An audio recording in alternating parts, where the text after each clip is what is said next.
What's the deal? What's going on? I am your host, Lex Black. You're tuning into my show, Midnight Arcade. This is episode 45. We're almost at 50, man. Woo, man. I'm super excited for this. We're going to jump right into this. This is Boruto 2 Blue Vortex, Chapter 10, live read-through. As always, I have no pretext. I've avoided the spoilers. Actually, I'm lying. The only spoiler that I saw was Sarada expertly ducking his surprise attack from behind. So, we'll see what's going on here, but here we go.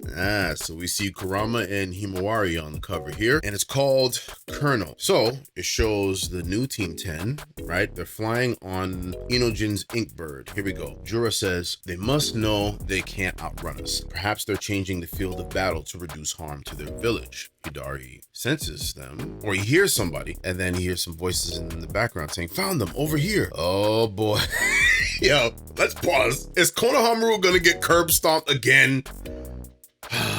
I hope not. I hope he shows out, and I hope he has some new abilities and new power. Konohamaru here confirming 2 trespassers, but no sign of Team 10. Relax, Team 10's okay for now. They've taken Himawari and are traveling southwest in order to lead the trespassers away. Excuse me, it's unclear why the duo's target is Himawari. All hands support Team 10. The sensory unit will share their location. Now, let's keep in mind, Shikamaru knows exactly why Hidari and Jura are looking for Himawari, because he got the info, because he was tapped into their conversation, that Himawari is the new Jinchuriki. Kurama is alive and well. Okay, let's read on. Kawaki is listening on, and Delta is listening on. She says Himawari. Boruto is chilling somewhere in the village, and looks like he got his karma under control, which is good. And then Shikamaru says, okay, listen closely, Kawaki. Forget Boruto and head to the scene. It seems Boruto considers the trespassers enemies too. We can take advantage of that. Let him stay free. And then Kawaki says, hey, Lord Eighth. And Shikamaru was like, if Himawari is in danger, you should have led with that, bastard. Okay, so there's some ounce of care that Kawaki has for Himawari. Cool.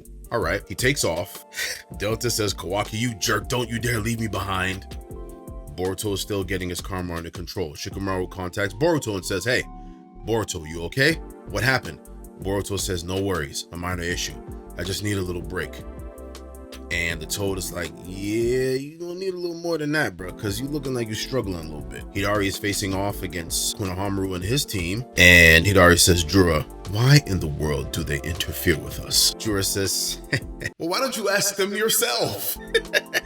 Using that exact tone. I shall go after Himawari. And he flies off. And, he's rolling with Sarutobi's. Okay, all right. And I guess this fellow Sarutobi Shinobi says, hey, he's escaping. Konohamaru says, to the southwest towards Himawari as suspected. Let's go. And then right before him appears Hidari. And Konohamaru was like, yeah, you're blocking our way. And the other one asks, why are you after Himawari? Hidari says, you're all so noisy. What business do you have with us? Konohamaru was like, wait, what? And the other guy is like, what business? You clearly don't know your place, intruder. You don't know that you about to get smacked up. But let's continue. Konohamaru says, wait a sec. And then he contacts a sensory unit. Sensory unit, I was told that one of these trespassers was Uchiha Sasuke, but I don't see him. What's going on? And then the sensory unit says, wait, huh? The one right in front of you. His chakra data is an exact match to that of Uchiha Sasuke. There's no mistake. Konohamaru goes, what the hell? And then Hidari says, answer my question. Are you deaf or feeble-minded? And then, Sarada and Sumire enter the scene. Master Konohamaru. Hidari looks on. Konohamaru says, Sarada. And Sarada says, are you guys okay? She says, She says, are you all okay? And Hidari says, nothing except Uchiha Sarada. And Konohamaru looks on, and then, oh shit. All right, it's lit right now. He disappears using the claw mark teleportation and then surrounds Sumire and Sarada. And just like that, he pops up with a Chidori and he goes after Sarada. Woo! Sharingan immediately on. Good ninja sense, because she knows that this dude is looking for smoke. No conversation, just react, get into it, get into the fight, get into the flow of things, protect yourself at all times, right? Sharingan, 3-Tomo Sharingan fully active. I love it. She used her perceptive abilities with the Sharingan to predict the trajectory of the attack and blocked it. Or excuse me, dodged it. Beautiful. Konohamaru yells, Sarada, and then, ooh! Ooh, she does a reversal. Okay. She has a Chidori of her own. All right. Does she connect? Looks like she connects. Yeah, she does. Nice. Nice. Let's think about this now. The speed of Hidari has to be unreal. So Sarada's reaction time has to be equally as unreal. So her training is bearing fruit. Let's keep reading. Okay, here we go. So she connected and Hidari felt that. Sumire says, Sarada. Konohama runs over and says, hey, you okay? Hidari is sitting there. Sarada looks on and says, that jutsu he attacked me with, that was a Chidori, just like mine and dad's. Looks on. Sumire looks on. She goes, Sarada goes, who are you? Now we switch scenes. Himawari with Kurama, and he goes, I'm Kurama. Well, Ninetales is fine too. Call me whatever you want. Hidari goes, Kurama. And then she goes, you're the Biju that used to be inside my dad, right? What are you doing here? Actually, where are we? And Kurama says, nowhere real. What you see is my consciousness made, translation error there. My consciousness made visible. We are currently exchanging words mind to mind. Of course, because you and I are a single body and soul. So I think it's very interesting. I haven't skipped to the next panel yet, but I think it's very interesting that he did not directly answer whether he remembers her father or not. But let's see. Back on the bird, Shikadai is like, hey, Himawari. They're all calling to her and he's saying it's no use, she's out cold. Did she hit her head at some point? And Chocho says, Shikadai, and then she looks back. They've all looked back and they see Jura in pursuit. And then they call out sensory unit, we need that backup now. And then now we go back to the conversation between Kurama and Himawari. And then she goes, what exactly is going on? Why is this happening? And then she says, Kurama says, so I get my answer. As you just said, my previous self coexisted inside your father, Uzumaki Naruto. But in the midst of battle, my flame of life was extinguished. She looks on and then he says, however, death is not eternal for us Biju. Even if our flesh or soul perishes, over time, a kernel of us will sprout somewhere and we will manage to return to life. So nothing ever really dies with the Bijus, right? They kind of just reincarnate. And Himawari says kernel, and Kurama says no one knows how long it will take or where it might sprout, much less that it would be inside his daughter, and this soon. So he's kind of musing aloud, so it's a little bit of exposition for us. Himawari says, no, and then he continues, the universe is full of mysteries. Then he says, you may have been born inheriting a sliver of my chakra. This is what I speculated last episode. Or this was your destiny brought into being by the Uzumaki and Hyuga blood that flows within you. Himawari continues listening. Kurama says, well, since it's already happened, that doesn't matter. What's most important is accepting the circumstances and moving forward, don't you think? Himawari goes, I'm Uzumaki Himawari. Nice to meet you, Kurama. And then Kurama says, atta girl, Himawari. And then she snaps back into the present. Faster energy and he's catching up. We're at full throttle already. Jura's in pursuit. Himawari notices. And then she yells out, Kurama, do something. And Chocho's like, Hima. And then Inojin's like, phew, you're back with us. She's looking back. Kurama, are you listening? Shikadai's like, okay, Himawari, what's the matter? And oh shit, Jura is putting together another Biju bomb with his Rinnegan.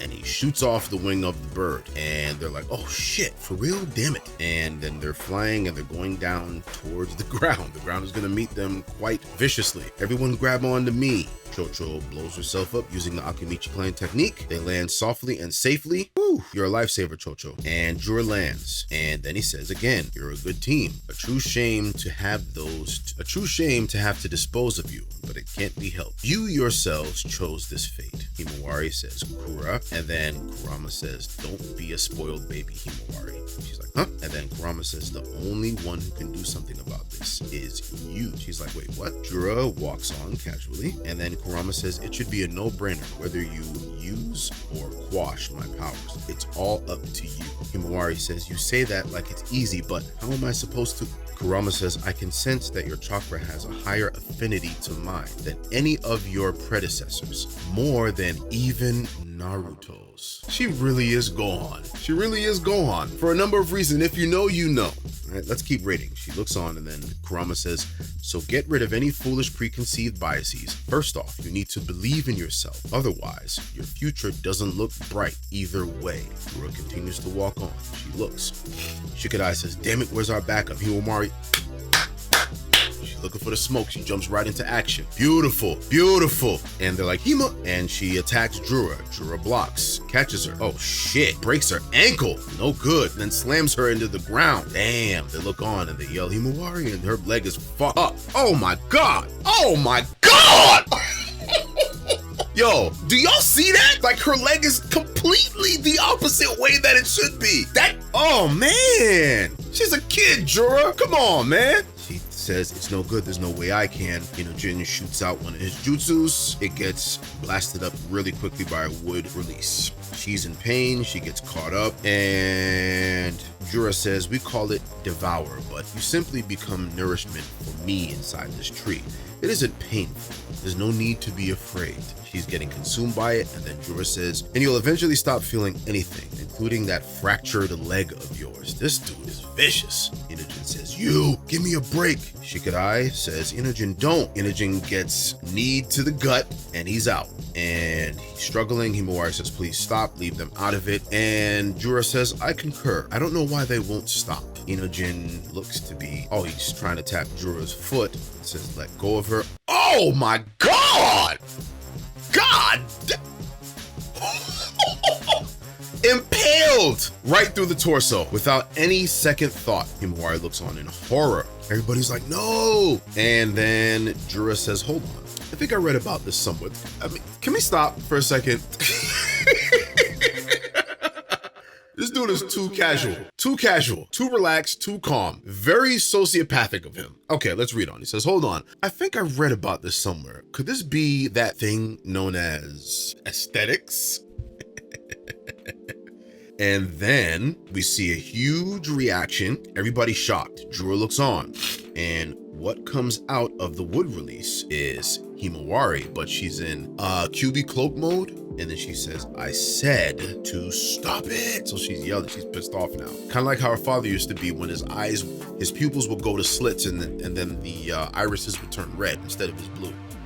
Everybody looks on and they're like, Himawari? And Drura says, what is this sudden shift? And Kurama says, hey, you've totally snapped. Well then, shall we run amok some, Himawari?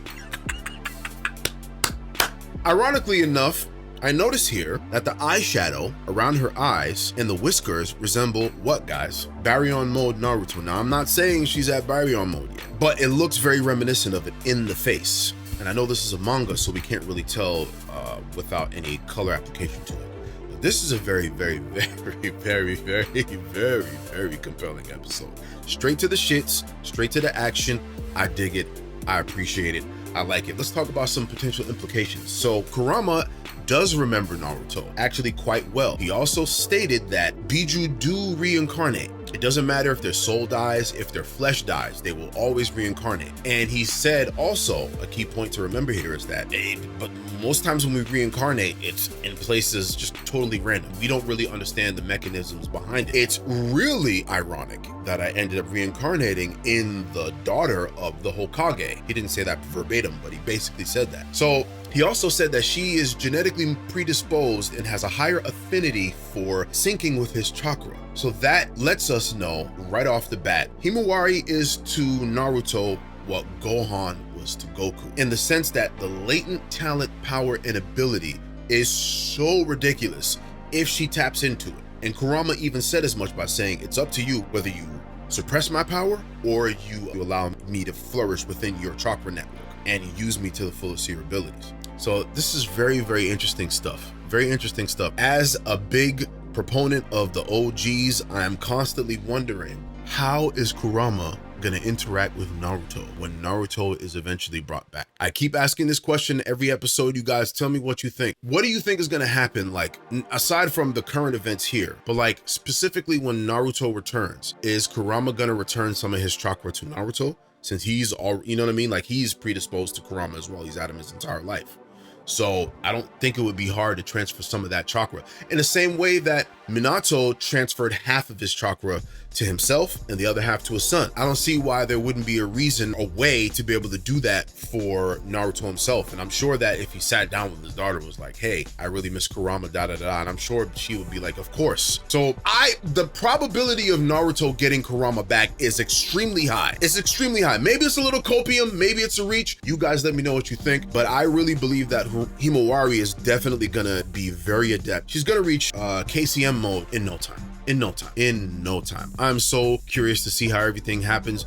I'm curious to see if Inojin survives. He probably will. He's got a little bit of plot armor because he's close to Himawari, but maybe he does, or maybe she does. She gives him some healing chakra from Kurama. Who knows how this works out? Obviously, her leg is healed after it being twisted and turned the other way. That was brutal. So I'm excited to see how this goes, man. I'm super amped up, man. Anyway, tell me what you guys think. Let's have a further, deeper, and more in-depth discussion in the comment section. Make sure you like, comment, subscribe, hit the bell icon to be notified for whenever I drop that new heat. You heard? Yes, sir. This is Midnight Arcade episode 45. Thank you for tuning in. Make sure you stay tuned for episode 46. I might take a little bit of a detour from anime and manga. Yeah. We had some real serious shit happened over the past couple of weeks between one Kung Fu Kenny and one Drizzy. If you know, you know. And I'm gonna kind of divert from the anime and manga stuff to kind of cover a little mini series within my show, because this is my channel and this is what I do. You know, I always wanted to cover a wide array of topics and diversify my topics, and that's probably what I'm gonna get into. So stay tuned for the next episode, episode 46. Thank you so much for tuning into this. I'm gone.